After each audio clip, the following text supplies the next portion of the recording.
Welcome back to Y&R For Life, where we talk about all things Y&R related. We talk about what's going on, what do I think's going to happen, my predictions.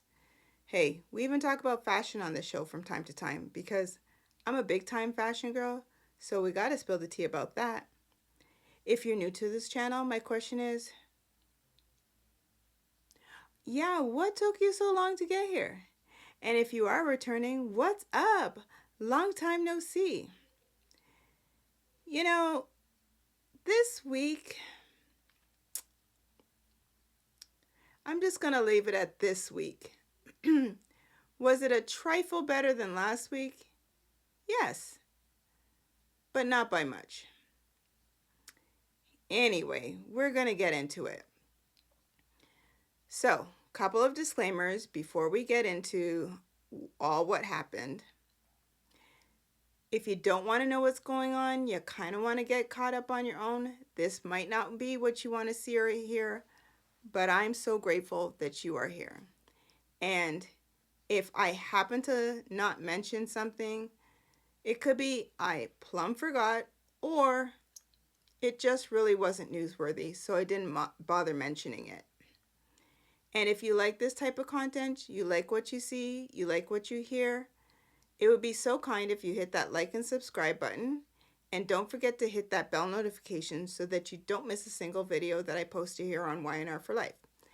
Like I say, I try and post every Sunday, but sometimes life happens. So you just never know. Give yourself some grace. It is what it is, and life continues. But sometimes things get in the way, life situations where that's just not always possible. So, we kind of do the best that we can. Okay, so this week, I don't even know what to say. We're just going to dive right in. Who should we talk about first? Okay, so let's talk about Victor, Nikki,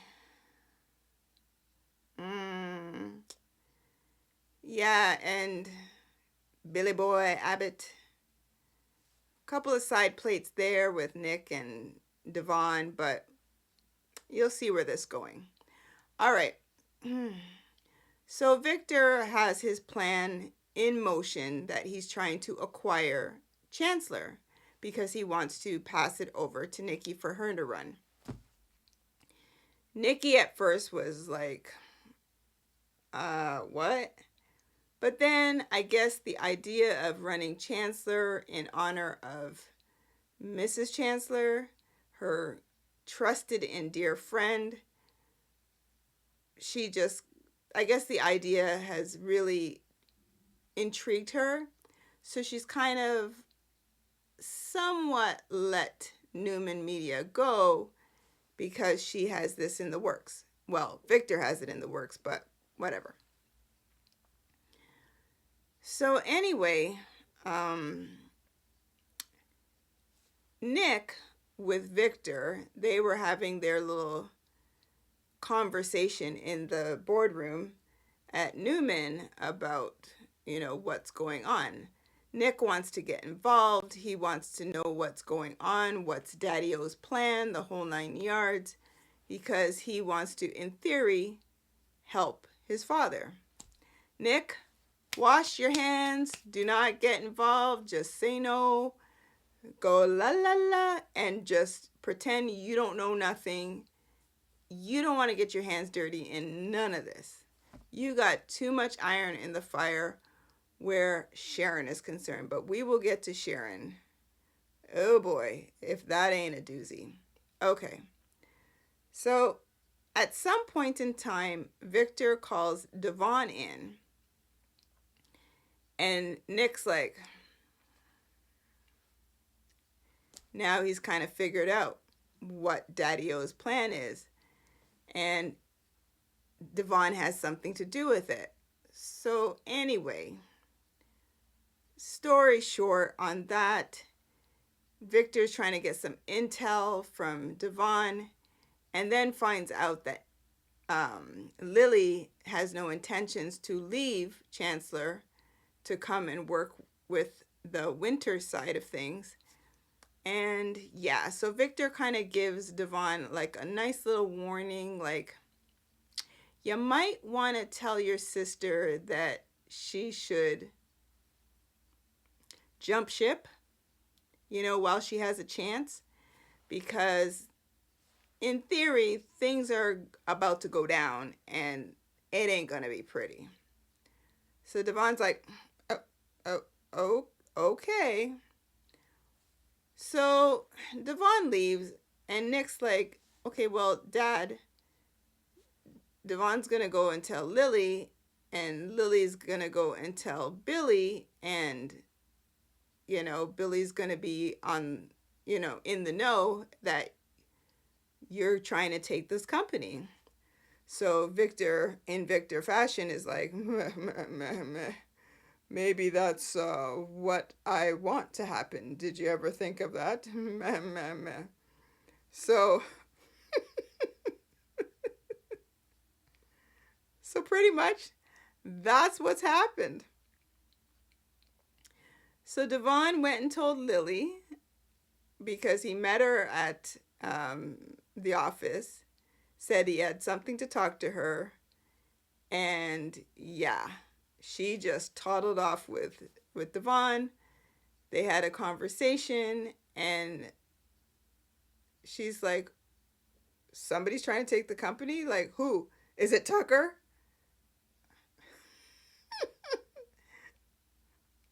I can't remember what Devon said about Tucker. Oh boy, Tucker, come back. Writers, why did you get rid of our comic relief? Oh my goodness.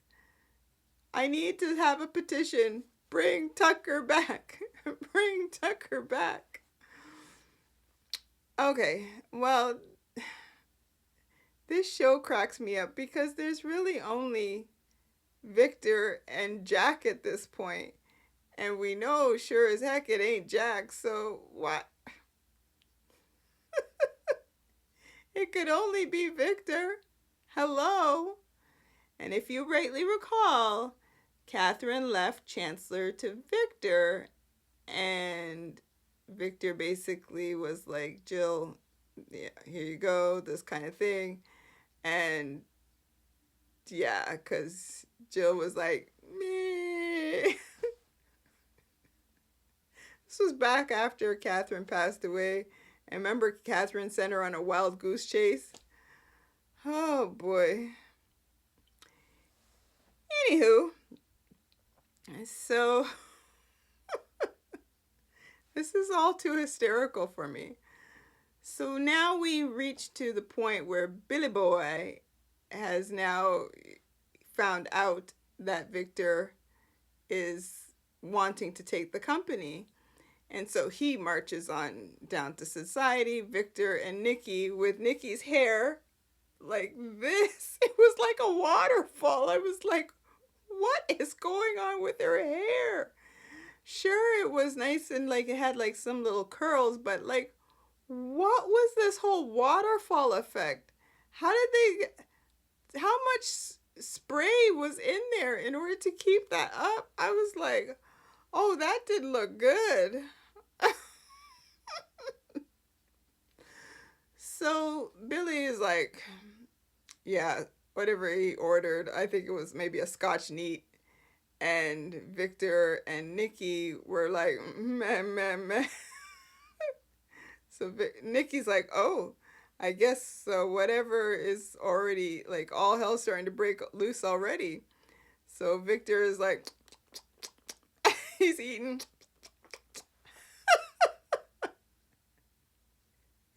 He might as well have said, bring it. I was like, oh, here we go. So Billy was like, look, because whenever Billy is upset, his decibel level like goes lower and lower and lower. He's like, if you try and, take over this company, blah, blah, blah, blah, blah, blah. Who knows what the dickens he said? I'm going to come after you, or whatever he said. I don't know, because He talks into his shoe half the time, so I don't know what he's saying, but whatever.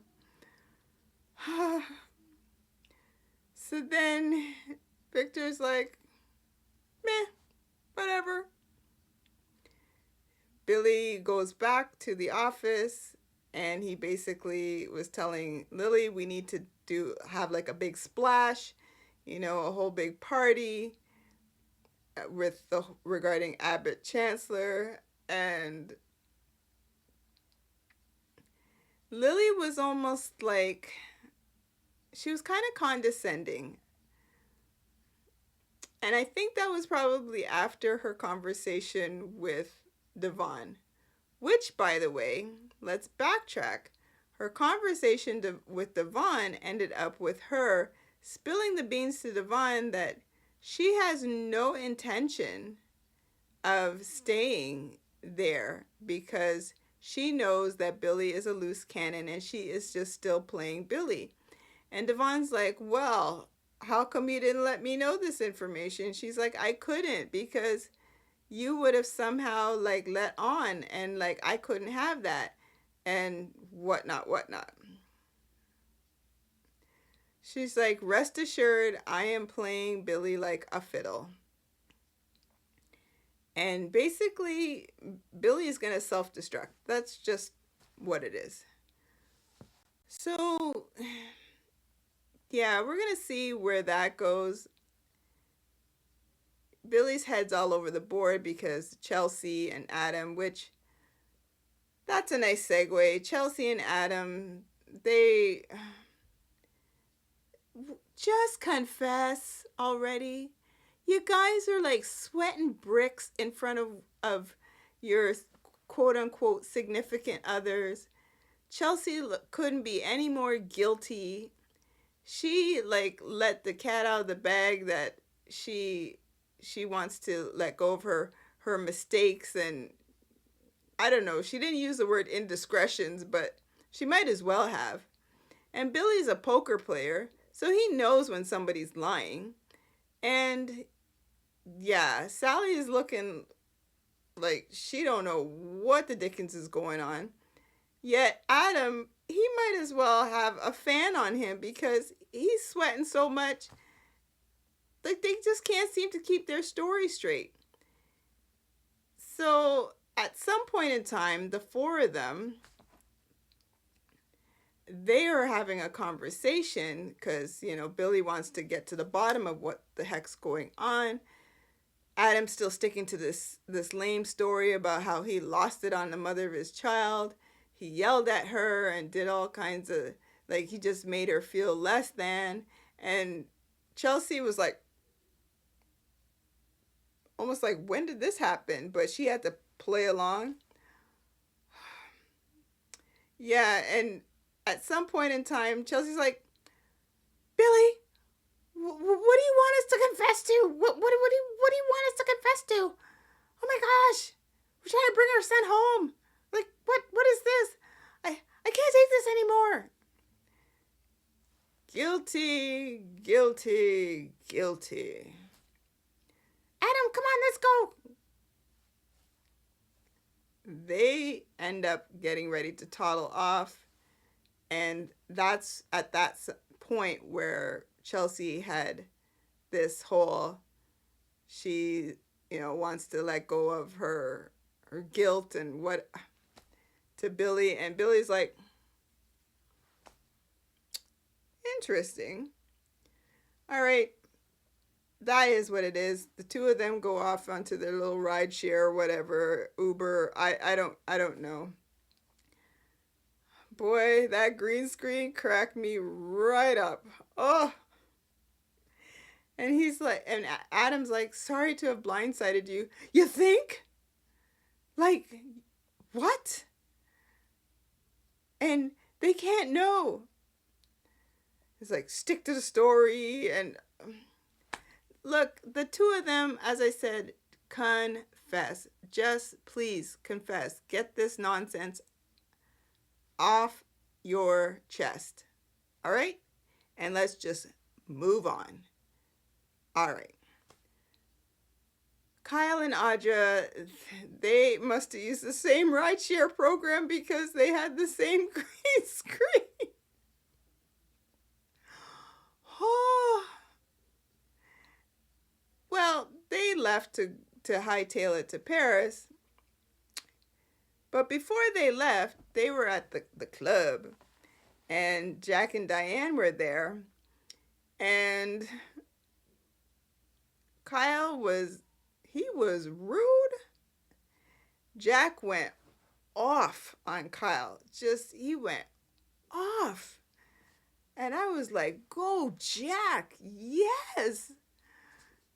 And he's like, I raised you better than this.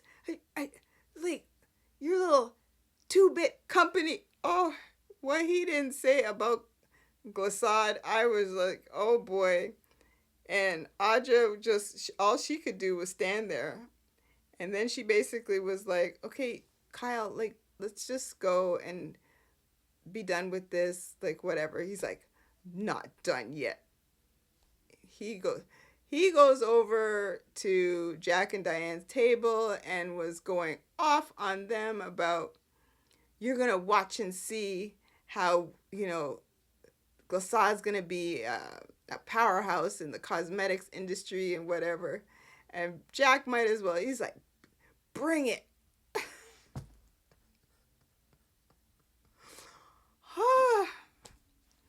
All right. Okay, so that was that. They toddled off into the rideshare, Uber, whatever the Dickens, car-driven, crazy green screen. I was like, bye-bye. All right, who should we talk about next? Well, Daniel and Summer had a conversation where Summer was like appealing to Daniel to help her find a house for her and little Harrison. And she ends up talking about how she's trying to get sole custody. And side note, Summer, this whole sole custody thing, I don't see this working in your favor. I really don't. And Phyllis, because we're going to bring Phyllis in on this, you and your little side comments, especially to little Harrison about, you could say that to mommy, you could say that to, anybody, you could say that to a judge.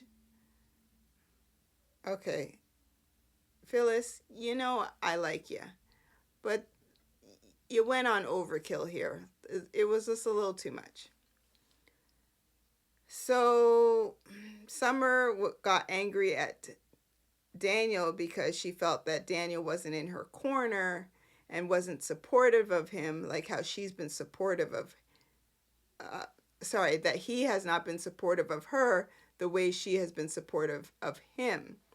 And it got to the point where she's like, you know what? You just keep your opinions to yourself. Like, meh. And she toddles off. He's like, Summer. Yeah, that wasn't going to go anywhere. I just don't feel that this is going to work in her favor again. Not even if she brings in her grandpa, which she said she has no problem doing, but I don't know. All right. Who should we talk about next? Should we talk about Fast and Fresh Lucy or Liar Lucy? Yeah, let's talk about her. Okay, Liar Lucy has been lying all over the map. She can't stop. She ended up basically uninviting her father, who I'm sure bought these tickets for some band I think it's called Boys Next Door. And she basically invites Faith on her father's ticket. Oh, claiming that he couldn't make it. And that, that way the ticket won't go to waste. Daniel had walked in on this and was like, oh, okay. Faith agreed to go because she was like, yeah, I really like that band. And Daniel, so she toddles off. Daniel's like, listen, Miss Thing, why did I just lie to Faith? Like, what? Oh, come on, Dad. Okay. Like, I can't even keep Lucy and her nonsense straight because she is just lying all over the board every opportunity she gets. And then she wants to pretend as though she's like the lost sheep and that somebody's going to feel sorry for her and say that everything is okay. No, it's not okay, sweetheart. That's not what we do. That's not what we do. Got to the point where Heather found out about it and she's like, oh, no, no, no, no, no. And she was getting ready to order 2 more tickets so that they all could go. But Daniel is like, no. Apparently tickets are sold out. Yeah.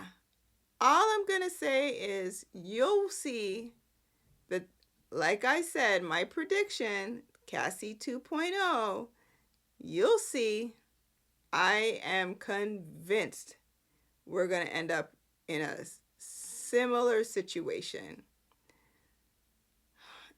And here's the other part of it. I feel as though Faith is going to end up getting blamed for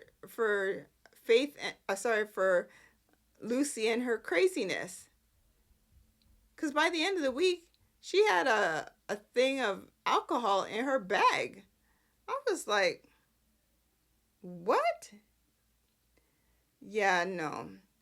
Even poor Faith was talking to Sharon about this whole Lucy thing, and she was like, yeah, I feel like I made a mistake. I feel like I'm like leading her on, almost like this is like a torrid relationship. And she's basically saying like she feels as though Lucy is almost obsessed with her. Well, yeah, you think? Faith, you know. Oh, like I said, Lucy, she is driving me nuts. And Heather and Daniel need to put the wrath on her and slow her down, slow her roll. Like, what is next with this girl? I don't even want to talk about her anymore because she needs to be dealt with. Okay. Who did it? Did we have any scene fillers? Okay, well, I guess the scene filler would have been the fact that Jack and Diane were celebrating their 1st year anniversary. Yeah, I didn't like Diane's dress.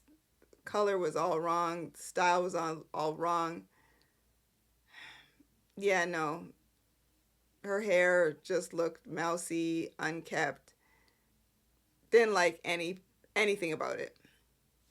My opinion, from a fashion standpoint, if anything, maybe they could have colored her hair all one color, but it looked like it was a gray, brown, blondie mix. Didn't work for her.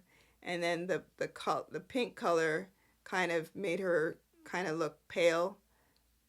I didn't like it. But again, that's just how I see it. Gotta call it like I see it. But they had a nice little moment, and one of which Harrison walked in on, and yeah. Not much to say about it. They celebrated their 1st anniversary with a whole paper theme, and Jack wrote his vows out on paper and put it in a frame, and she ended up with like a little coupon book that she gave him where he could redeem coupons. I think I saw like a back rub on there. And then she had Mrs. Martinez, who we have never seen. I've never seen her. Although she bakes cookies. helped Diane create some sort of boudoir, makeover for Jack for their 1 year anniversary. Yeah, kind of didn't need to be there, but I guess it was their little feel good moment. All right. Um, I think we're going to actually, excuse me, I think we're going to actually end it with Sharon, because the rest of the stuff was just, it was almost like the Sharon show this week. Sharon, as I said, she is lost in the sauce, and I still don't get it. So the quick story is, apparently she was on her meds and she chose to get off of her meds on her own volition. That's the long and skinny of it. So she doesn't know if the fact of her getting off the meds, like doing this to herself, made her to the point where she felt more connected to Cassie, or the opposite. Like, I don't know. I can't even keep that whole story straight. But you know what? Let me fast forward to when she was speaking with Faith. Did anybody catch that whole pen clicking thing? It was driving me nuts. I was like, and she was in a zone, and all she was like, I was like, get the pen out of, and Faith didn't even address it. And I was like, get that blasted pen out of her hand. Oh my gravy. So it's not enough that she's seeing Cassie and having full-blown conversations with her. She went, I guess, missing in the park and swore up and down she was having a full-blown conversation with Nick. And meanwhile, Nick was over at Newman. And then at some point in the week, I'm going to say this is midweek, who does she conjure up? Oy vey. Cameron, I'm feeling myself. Kirsten.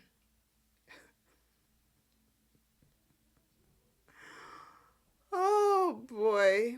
Just a mess. Like, and I don't even know if I'm gonna get through this. So he's like having a conversation with her, and she's like, why are you here? And he's like, because you want me here. It's simple. You have the company that I own, and it's Cassidy First, and that's how I'm connected to you, and you're connected to Cassie, because that's how you want me here. Okay, feeling yourself. Like, even though you're supposed to be dead and an apparition at this point, which, by the way, quite the apparition that you were able to touch her.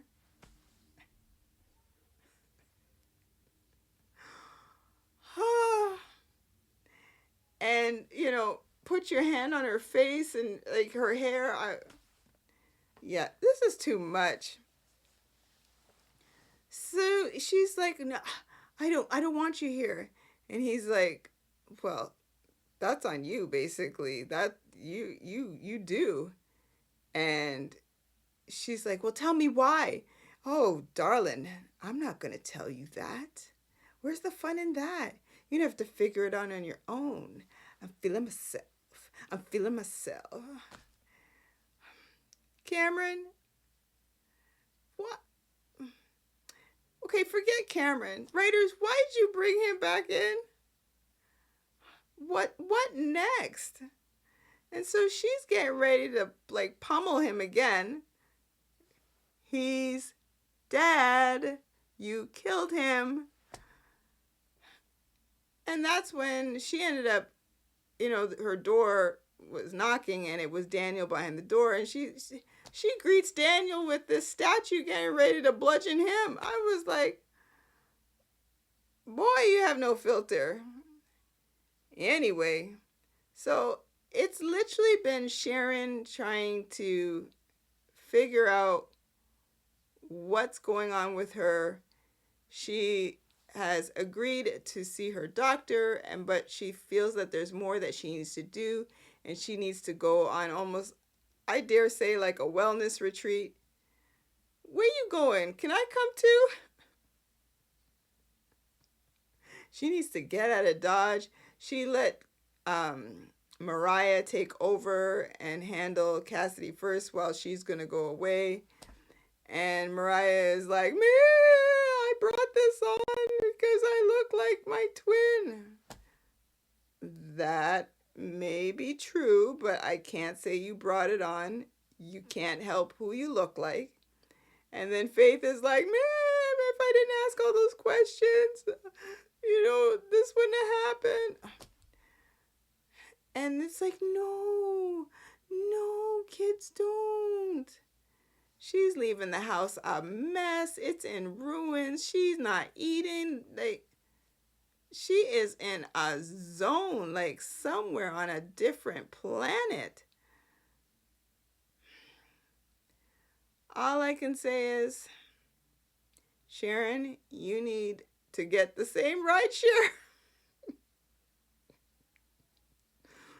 and toddle off to whatever wellness retreat. Just let me know where you're going. I need one of those.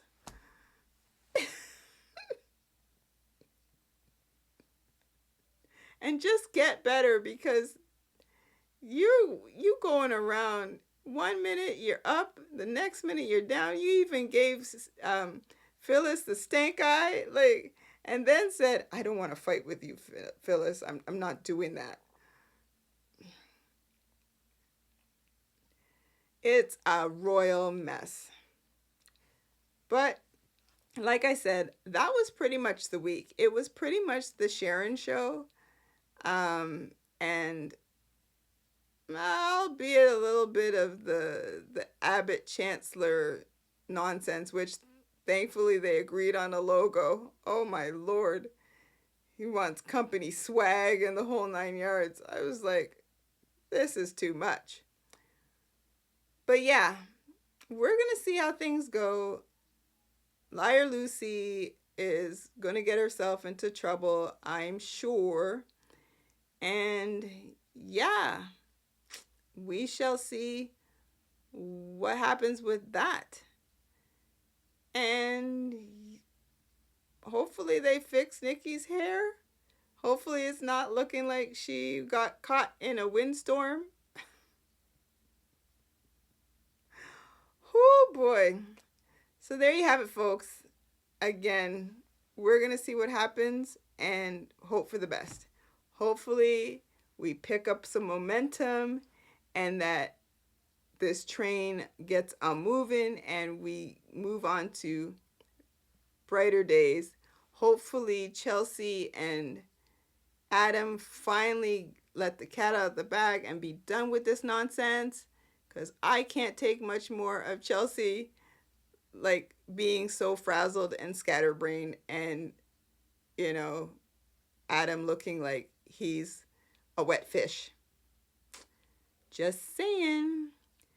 So again, if you like what you see, you like what you hear, it would be so kind if you hit that like and subscribe button. And don't forget to hit that bell notification so that you don't miss a single video that I post here on Y&R For Life. And you know what? Hope for the best. So until next time, catch you on the next video. Bye.